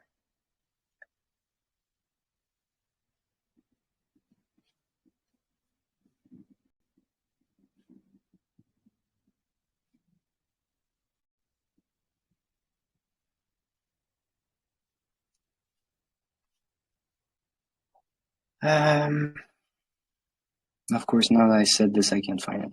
But yeah, I can eventually maybe update in the chat later with like the definitive things, because I have a file about this. But basically, the very basic stuff would be to be able to give material, first of all, so people can actually do the research. The other thing that we're going to do is that we are going to check that material to see that the answers to, the question can be answered. Because if we see that, okay, they gave only a one-pager, there's no real information on their product, there's no real information on, anything they're doing, in that case, again, we won't list them, because there's no point. So yeah, outside of that, we are to do a small vetting process ourselves, just to make sure that we're not listing like a straight out scam. Since we are distributing assets from them, we want to be sure that we're not giving out scammy assets and stuff like that. That would be very bad. And that process would be obviously a meeting with the actual team, with the project owner. We expect them to show us everything they have. I mean, technically, we would expect them to KYC with us, but our KYC partner for now is not defined. So it's not something that I can 100% guarantee as of now, but yeah. Does that answer your question? Yes, it does very well. And I kind of asked the question because many projects, their materials are not always substantial. Sometimes you look through their websites and you're wondering, what am I supposed to read here? So if you're kind of listing such a project, then I don't see what the investors are likely to make their research on and all. But since you guys said there'll be a vetting process which they'll have to go through, and you would also go through their materials yourself, so that's much better. Thank you so much for the answers. Thanks, Caleb. Yeah, thanks for that, Rising Star. Up next we have Hussein Shah. Hussein Shah, you're muted. Thank you. Hello, Danny. Hello, Caleb. How are you? I'm good. How are you doing? Caleb, thank you for the opportunity. I'm good. So, can you hear me? So, yeah, we can hear you. Go ahead. Okay. Thank you. So, my question is, Could you describe what advantages and benefits a user would get from using NFT portfolios to manage their investments? What inspired the team to come up with such an intelligent concept? Isn't minting, editing, and liquidating an NFT going to add to the cost? Thank you. Hey man, thanks for the question. So basically, the reason for the NFT is that the NFT itself is. Sorry, Sampo, I don't mean to offend you, because the NFT itself is beautiful, but the NFT itself is not really the core of this process. It's just, let's say, I think an original way of operating a seed sale. So what really matters when you mint an NFT is the VDP token that you get behind at a 30% discount compared to the launch price, and the fact that you get a small 5% APY bonus. Outside of that, the NFT itself is, really just meant to be, let's say, an original and novel container for a seed sale, because it's not something I saw anywhere else. And I can go even one step further. Originally, as I said, we've been working on this for over a year now. Originally, when we started working on this, the market was super positive and it was amazing. And we got a lot of pretty nice contacts with, for example, venture capitalists and such, with whom we had a pretty good relationship. But venture capitalists being venture capitalists, when the market kind of crashed, when the market really crashed, venture capitalists basically said, well, we'll wait for when the market's good again. And at that point, it became less sure that we could get funding through a big entity like this.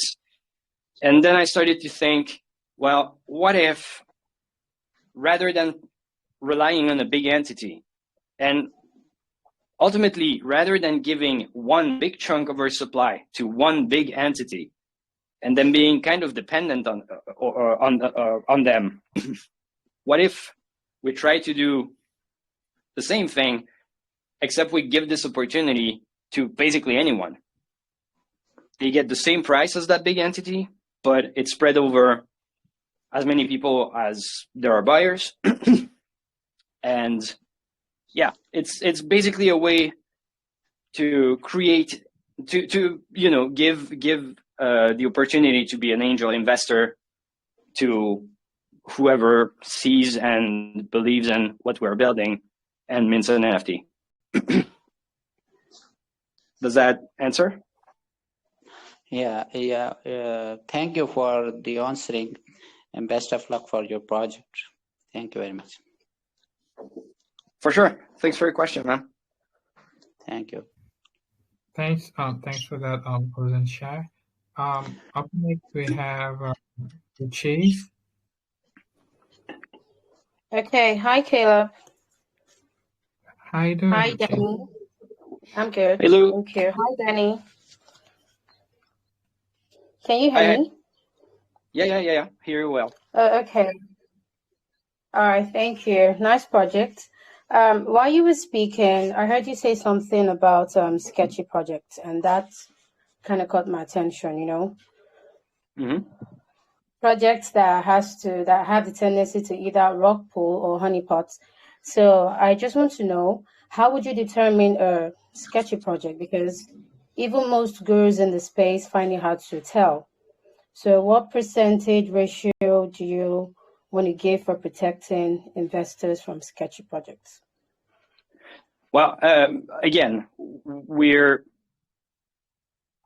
I can't say we are going to protect people, because, as I said, that's really hard to do. I can't say what we will do regardless to try to find it out. But if a sketchy project lands on the platform, technically, if people understand the concept of due diligence, if we did a good job, if you want, that sketchy project is going to end up in the red in every category, or at least a couple of them. And that's going to raise an alarm bell if for some reason we let it pass through, you know. But at the, like, what we would do is a couple of things. So if the project is already launched, honestly, it's fairly easy because I've seen tons of scams, and for all inventive scammers are, they're also always following a pattern. They're, for example, one very, very telling thing, and this is something you can apply to yourself. Try to pay attention to this when you're in a chat and you want to see, is that if you ask a question and they don't have an answer, they will give you a pot circling answer that's actually not an answer to your question. It just sounds like one. But as soon as you start to think of it, you're like, yeah, but you actually did not answer me at all. You just gave me some kind of weird hollow justification. That's extremely telling. If someone communicates with you like that, that's super sketchy. To me, at least, that's the kind of stuff that instantly raises an alarm in my head. So by taking contact with a project that wants to be listed, that's first of all the kind of stuff that we're gonna see. For how do they, you know, communicate? How do they know what they're talking about? How much do they know? Do they actually know what they're talking about, or are they just launching a token? They understand nothing and they're just hoping that we're a good marketing page. The second one is that, as I mentioned, there's a cost to being listed on the Watchdog Protocol, the Watchdog Protocol platform. And it's not going to be particularly expensive given the amount of work there is in the background.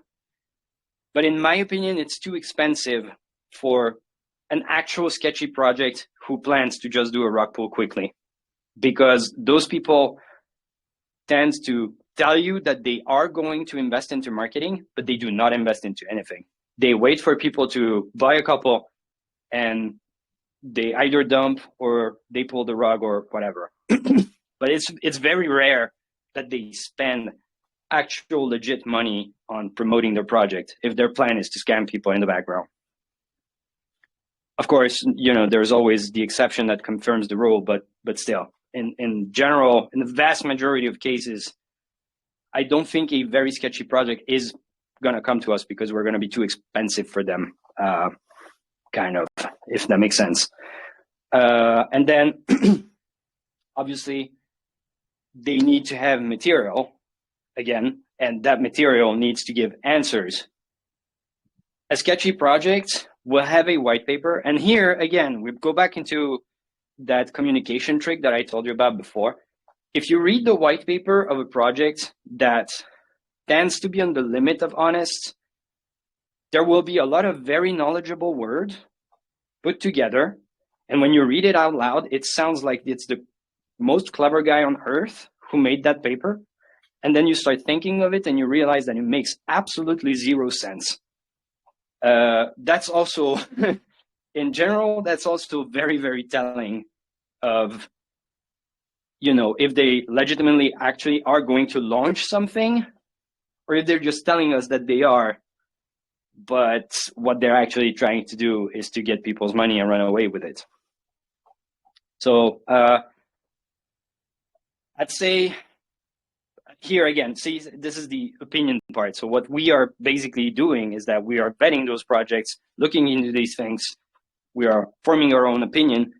I've worked on a bunch of other projects before. I have, I don't want to say I'm knowledgeable about the topic because there's so many different scams and whatnot, but I have seen a lot of them. I have seen a lot of people, a lot of patterns, and overall, it becomes fairly easy to actually see once you pay attention. That's kind of the design of the platform. That's what the platform wants you to bring to also, you know, to see these things for yourself. So yeah, does that answer the way you need it? Yes, it did. Thank you so much, Danny, for the clarity. So are you saying we can trust Watchdog's protection? Is that what you're saying? No, I say you should trust only yourself. But because we obviously want to be successful, we are going to enforce a certain level of, we have our own standards that we won't break, and hopefully our job is good enough that there will never be an actual horrendous scam that lands on our platform. If it does, and we're doing a good job, that means that the community is going to find it. The users are going to find out that this is a scam. And at that point, I'll issue a public excuse that this one slipped through, but I'll secretly be very proud that people actually caught on and saw that, yeah, this was a scam after all. So yeah. But no, you should always trust only yourself when you do research.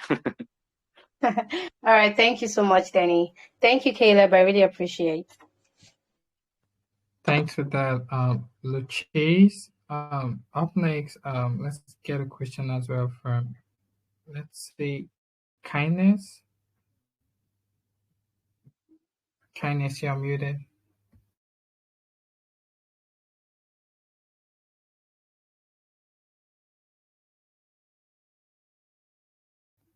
Kindness, you're muted.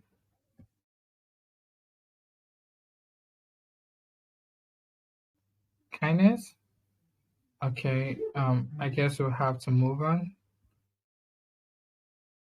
Let's get a question from Tommy. Tommy, you're muted.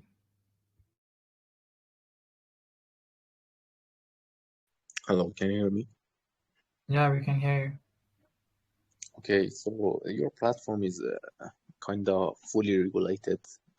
So I want to know if someone is from some restricted countries like China or Russia, if they use VPNs, should they have any problem for using it?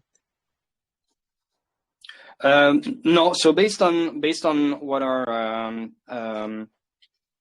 Chinese advisor is saying, is that people in China are very resourceful, so they definitely have ways to pass through.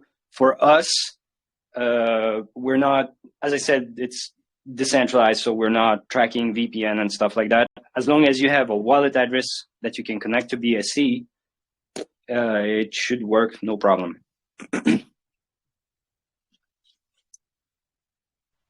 Awesome, great. Thank you, man. Sure, thanks for you. Thanks for that, Tommy. Up next as well, we have Elsa. Okay, yeah, thank you very much for this. Thank you. So, Danny, I want to ask my question. Can you hear me? Yep, loud and clear. Okay, yes. You listening to your conversation, and you said initially that it's been a year you guys started off this project. So my question would be, do you have any sort of partnership that have been keeping this project running till now? And what's your future partnership? Because I realize that this is a more like a DAO system. The community members are not just going to vote for the project, but are also going to vote for much project that would be coming into, to you guys. So I want to understand your kind of partnership, and is there any incentive for those partnership, or how have you guys been sustaining the project till this date? Yeah, just on that. Thank you. Yeah, so we have a couple of partnerships that are in the work. Some of them are basically, we have a couple of partnerships that are more or less confirmed, but since we didn't launch yet and we're now in the seed funding phase, we can't confirm them 100%, but mainly launch pads are going to be like the number one source of projects. And how is this beneficial to them? I mean, this is like super beneficial to them simply because a launchpad launches a project. So before that project appears on the launchpad, technically, quote unquote, right, no one heard of that project before. It's at the time of the launchpad that people actually start to invest. And it's the launchpad that does this research process and such. So if that launchpad is our partner and they want to list that project on our platform, which is something that will definitely be possible, it acts as a very good way to support their vetting process by having a huge sample, again, by having a huge sample of people actually looking into that project and adding their opinion to the opinion of the launchpad. Maybe help the launchpad see something that they didn't, positive or negative. Again, I'm not saying launchpads do a bad job, because they do amazing. But again, you know, small amount of people compared to a huge sample of people. So there's that. Then the launchpad itself gains exposure from being shown as the one where this project is going to launch. So, I mean, that speaks for itself, right? And last but not least, the project also benefits from it, because as long as the results come out positive, as long as they did a good job and people catch up on that good job and they see a solid project, that project is going to be well rated. And so because of the MSI system, they will be high on, you know, that list, because they had a good result.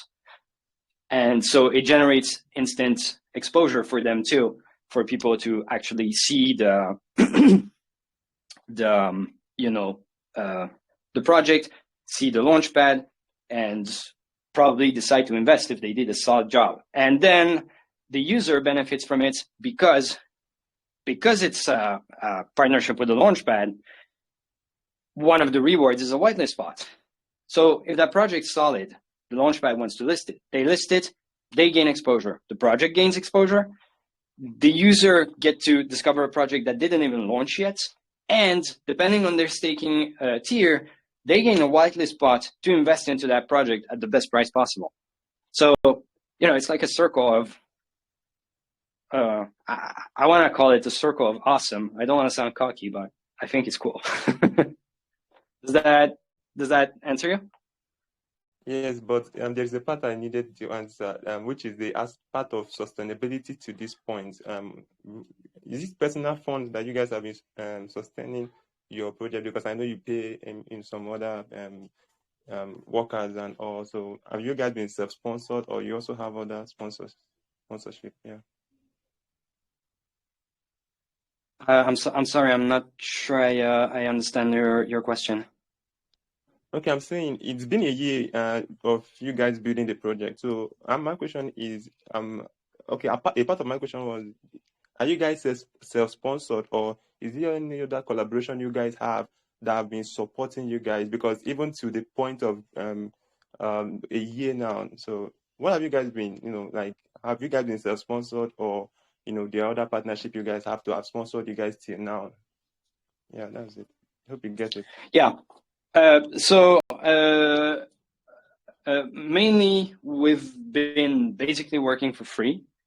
So neither me nor anyone on the team has so far made any money out of this. So I obviously make it because, well, this is my project and it's something I want to, you know, bring forth. And the team members are people who believe in this, who were this for the long run, who took part into the creation of this whole idea. But as of right now, our main source of fund would be these NFTs. That would be our first actual source of funds. But to be completely transparent, the way Watchdog came to be was through me taking over a previous project that I was part of the team of, and that went kind of wrong. And I basically took over the basic idea because it was already a kind of safety focused project. and I rebranded it, and I basically kept updating the community on what we would do and how we would do it. And so this is how we ended up with Watchdog Protocol. And so obviously those people are offered what we call a migration, so they can move that old token that's probably not worth much anymore and exchange it for VDP. And that was a small source of fund, which we are basically using for, you know, the very basic stuff. So for example, the audit was paid through those funds. I have no problem saying it. This AMA was paid through those funds. And then those funds will be, they were at first supposed to be used for the liquidity of VDP, but we'll put the liquidity through the pre-sale instead. So we have some funds now for these pre-launch marketings that we are using very sparingly because it's really not a lot. But outside of that, we made no income or revenue or anything of the sort.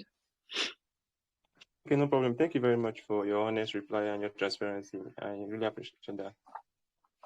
Sure, anytime.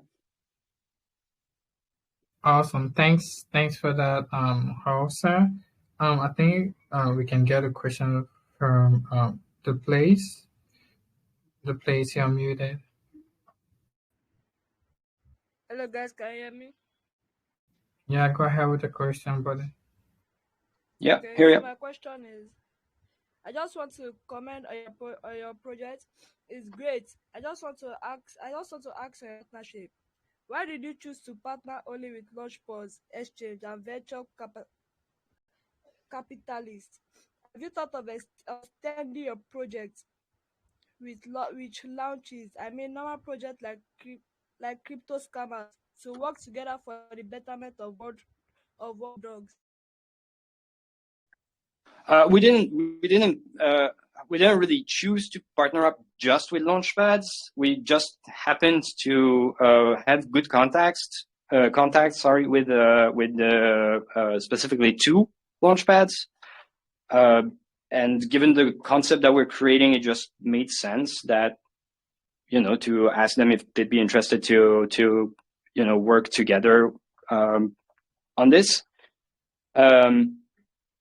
So another type of partner that I am looking into is, for example, audit companies, because past the fact that they could offer audits through our platform, we could offer the due diligence through ours for the projects that are being audited. So we don't have, we're not that limited. We didn't choose not to partner up with a certain type of project. It's just that these are those that I can, you know, actually talk about, because there was some real talk that went further than just an exchange of idea.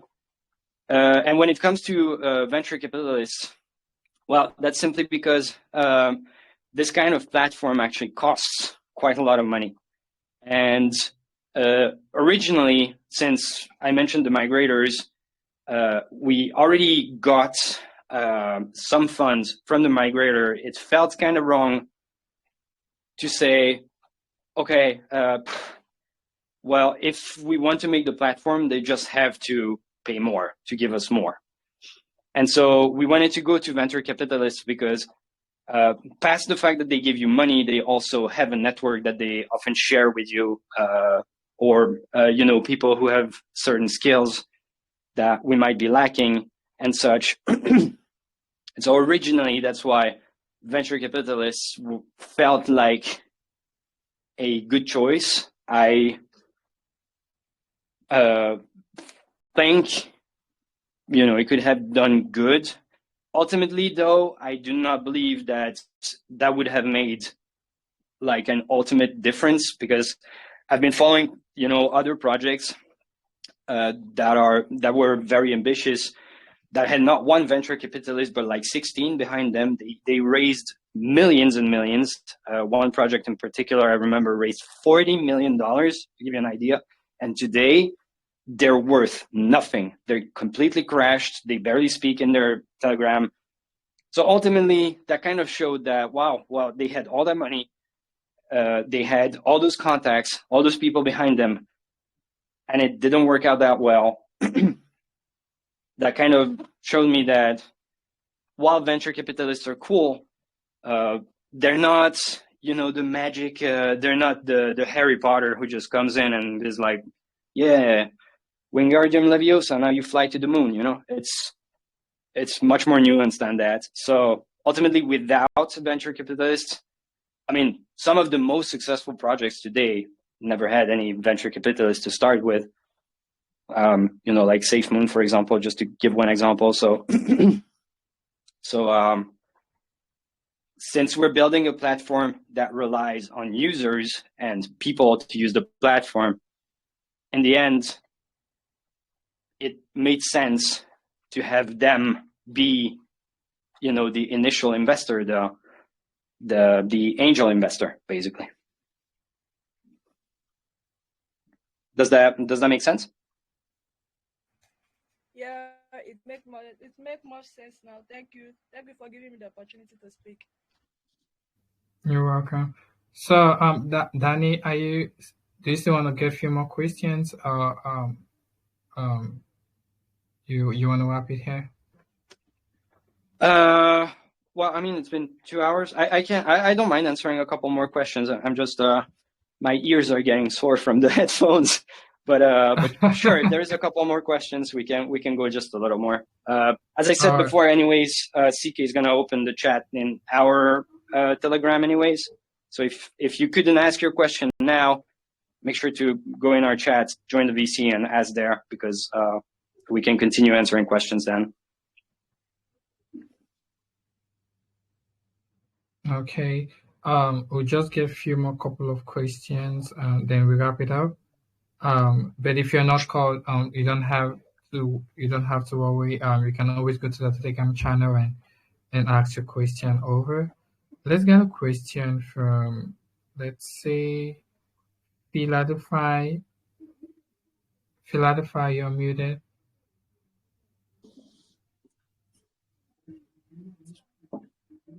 Hello. Thank you. Yep. My question is, the NFT marketplace, are there gonna be an NFT marketplace for the NFT? Hey, Philadelphia. I just wanted to say you have a super dope username. I love it. Anyways, we're not building a marketplace, but you can sell the NFT on a marketplace if you feel like it. The marketplace will have to be operating on BSC though, obviously, because that's the blockchain we're building on. And there's a couple of little subtleties. Well, we were gonna communicate about that anyway, so I can say it now too. So if you want to sell your NFT, you can, absolutely. If you sell your NFT, regardless of you do it before or after launch, the tokens that you are supposed to receive, you will receive them. So if you sell your NFT, it's not the other person who will get the tokens, it's you anyways, right? So that's a very important thing. And the other one is that, on the other hand, the small APY bonus is being transferred to the person who buys the NFT from you. So you will get the tokens regardless of if you still have the NFT in your wallet, but you will not get the APY bonus if you don't keep the NFT. And as mentioned before, say you buy 5 NFTs, hopefully. If you buy 5 NFTs and you sell 4, you will still be entitled to the APY bonus. So the APY bonus you would get as long as you keep one of our NFTs in your wallet, because it's not cumulable anyway. Yeah, if you sell them, you get the tokens, but at that point, the APY gets transferred to that person too.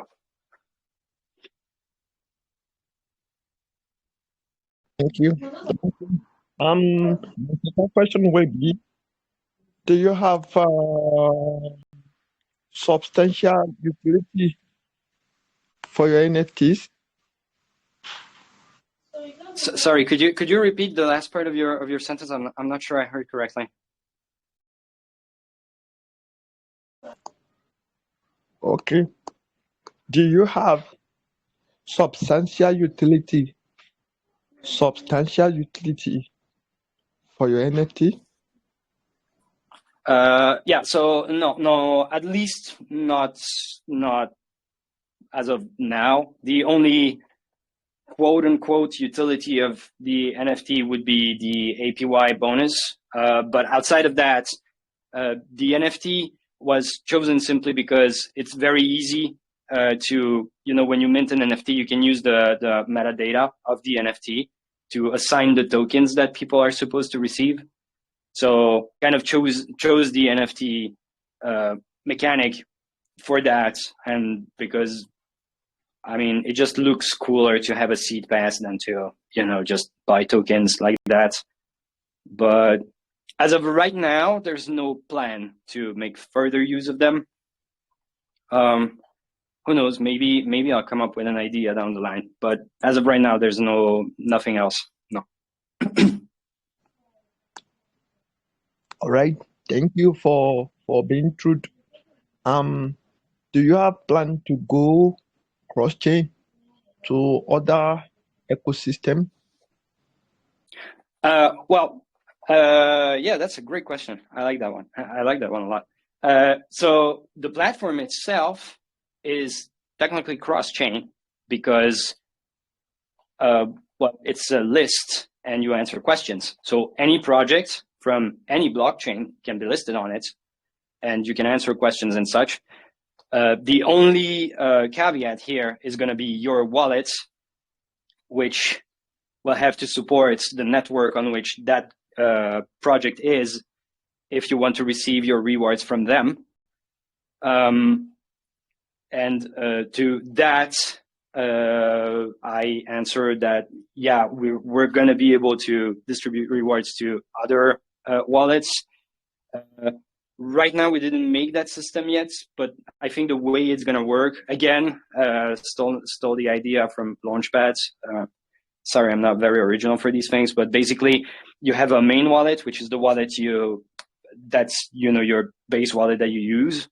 And then if a project lists on the platform and it's on a different blockchain, you'll have to give us another wallet address for a wallet that functions on that blockchain, So for example, I don't know, suddenly there's a project that needs a Phantom wallet. You have your MetaMask wallet, you log in, and when you click on that project, it's going to ask you for a wallet that works, for a Phantom wallet address. If you don't have one, you create one and you give that address. If you already have one, you just give the address and you get their rewards into that wallet. And the rest of the rewards, which come from us, will come to your regular wallet. All right, thank you. Can you tell me or tell us about your payment plans for all the team members, like Node, like also the dev?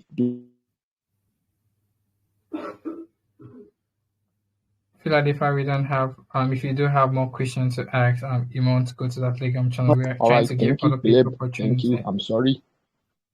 No worries. Good stuff. Let's get the last question from let's say Sambuhari. Sambuhari, you're muted. Hello. Hi. Hey there. Can you hear me? Yeah. Ask a question. Okay. My question is, marketing is a central element for every project, so that everyone knows the potential that a project can bring is vital to achieve the goal set. And what strategy to attract new user and investor to your platform and keep them long term? Thank you. Great question. Well, first of all, you're like in the middle of our marketing strategy right now. Like this AMA is kind of part of it, actually. So marketing strategy is going to go through a bunch of different avenues. The first one, well, as I just said, so a lot of AMAs and very informational pieces of communication. That's why I like AMAs, because I can do the presentation, show pictures and stuff. Without the visual, it's always a bit harder to understand something that's a bit more complex like this one. Outside of that, CK, who is the head of our community marketing specialist, is planning a lot of different activities that revolve around bringing in new people into our Telegram directly through games, giveaways. One thing in particular, which are the quizzes. I don't know if CK, you want to say what kind of ideas you have on your side, maybe quickly, if you didn't fall asleep yet.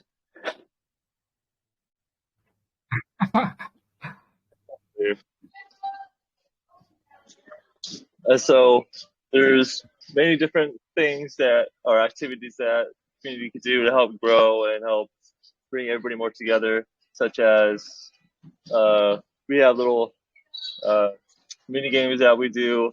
We also we'll have doing some that are our own like little type of quizzes before the platform is ready and available. We also have shilling competitions, and we'll have a shilling competition pretty soon, and the winner will get a free NFT, which would give them free or pretty much give them allocated tokens at a seed price.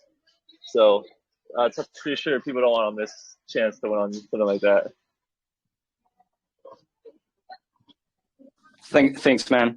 So yeah, a lot of organic growth like this. Outside of that, we also are planning on regular ad campaigns, mainly stuff that would go through Google. While Reddit itself, posting on Reddit is not very attractive anymore. They have a very interesting ad system, so we might take advantage of that one. Outside of that, we want to make promotional visuals, for example, a YouTube video, stuff like that. If we find influencers that have views and how to say standards that align with ours, we might consider working with them. It's just that influencers are a little bit complicated because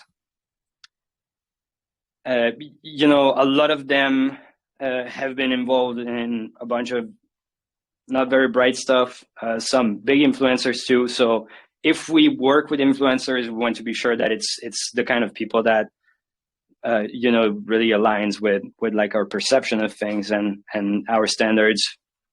Definitely not people that would just blankly read a tokenomics sheet on YouTube, but rather, someone who can maybe present the platform to his community or something like that. That's also the kind of stuff that we might be doing. And in terms of schedule, so right now we're doing I'm going to say smaller marketing push, because right now our funds are not ginormous. So right now we're making a small marketing push in order to get the NFTs going. If the NFTs sell well, however, we might end up with extra funds, which would be the best case scenario. In that case, we would start a bigger marketing campaign, which would aim at really promoting the token and the actual launch, pre-sale and all that, to make the launch like something that's really solid. And once we launched, based on funds, we will do a second fairly big marketing push for the full release of the platform, which is arguably the most important part of our plans. right now. So yeah, we have a lot of different avenues through which we're going to go. You know, stuff like Medium articles too. Those work very well. Call channels. Yeah, there's really a ton of stuff that we can do.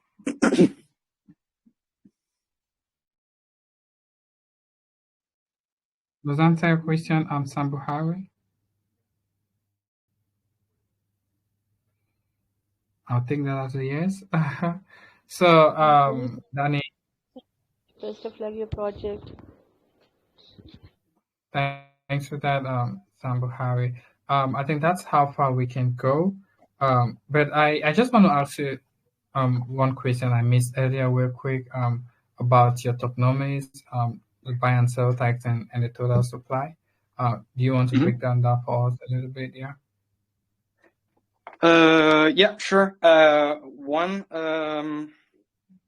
Actually, I'm gonna say no because we want to rework the token distribution. I can break down the token itself if you want. It's just that the token distribution is gonna be reworked a little bit, and the vesting also. So if you go on our website, you will see that we have a pitch deck. You can read the pitch deck. The info is fine in it. Just keep in mind that the token distribution and everything related to the vesting schedule is going to be reworked a little bit. The vesting schedule is going to become a little less aggressive, and the token distribution is going to become a little more balanced because right now we realize that what's for sale is actually very little compared to what's reserved for the ecosystem and all those things. So just you know, just a thing to keep in mind. Give me just a second. I'm just gonna find the sheet for our tokenomics, so I'm sure I'm not saying anything wrong. Well, I can start by saying that we're gonna have, so our total supply is 200 million tokens. Their launch price is going to be $0.1, right? The liquidity pool is going to be a pairing with BNB, fairly standard. There are buy and sell transaction fees. So at their basic level, the fees are separated like this. For buy transaction fees, it's a 4% total.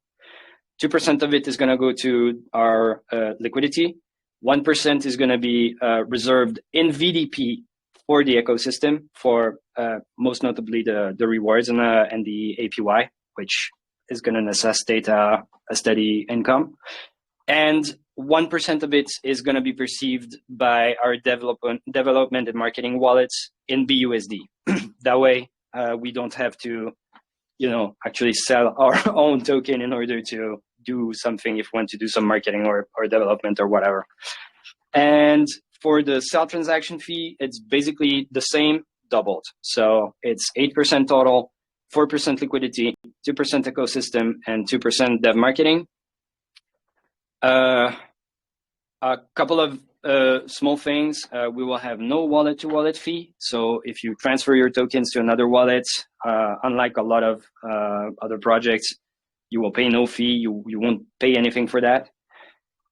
And we have a little subtlety, which is a liquidity limiter, which if we reach a certain ratio of liquidity, will redirect the liquidity reflection to the dev and marketing wallets in BUSD.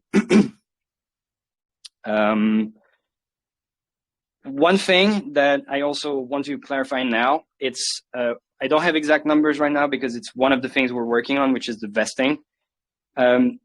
Initially, we had a very aggressive vesting schedule. Then we kind of studied the market. We spoke to some of our advisors. We also discussed this together with just a team, and we realized that rather than having a very aggressive vesting schedule, which has proven pretty inefficient at guaranteeing like the charts to not become terribly red. I've seen an insane amount of projects having a lot of vesting and completely tanking regardless, because every time someone gets their token, they immediately sell. And so it just becomes a regular dump fest, which is very hard to, keep sustainable in the long run. We are going to reduce the vesting, so it's going to be much less aggressive. It's going to be more interesting to trade the token with a special caveat during the launch period, depending on the state of the. So there's not a definitive time frame right now. It will depend mainly on the state of the chart and such. That we're going to operate manual buybacks and have higher taxes upon sales at launch. So and try to instead maintain the chart into a good position, that way, rather than relying on the vesting. Well, rather than relying on too much vesting. Let's say it that way. So yeah, does that clarify things? Yeah, of course, it does. Yeah, I think that's all of my question to you. So I mean, for us to draw this circle, do you have any final words or maybe like a quick of action to the community or the investors in here before we draw this to a close? Well, not much. I'm just gonna start by saying thank you to have been here for over 2 hours, almost 2.5 hours. Damn, that was long. And yeah, to all those who couldn't ask their questions now, please join our Telegram. We're very active. There's always someone to answer. Everyone's super cool. Just join our Telegram and ask your questions away. The VC is going to be open soon there, so you can even ask in voice if you want. Whatever the concern, just come and share with us. Outside of that, really not much. Thanks a lot for the opportunity to be here and spending so much time with yourself, guys. Awesome. I mean, it was really nice having you guys around. Thank you so much for coming as well. And for those who weren't able to ask the question, please feel free to join into the Telegram channel and go ask a question. And as always, you want to make your own research, right? Always do your own research. No matter what you hear from here, go check their website. If you have more doubt about it, check their website. And if you have more questions regarding that, you can go to our Telegram channel and ask that. But today I want to do something different, and I want Danny to get involved in it as well before he leaves. But before that, I'm going to be ending the record because that's how far we can go for the AMA. So I'll stop the recording.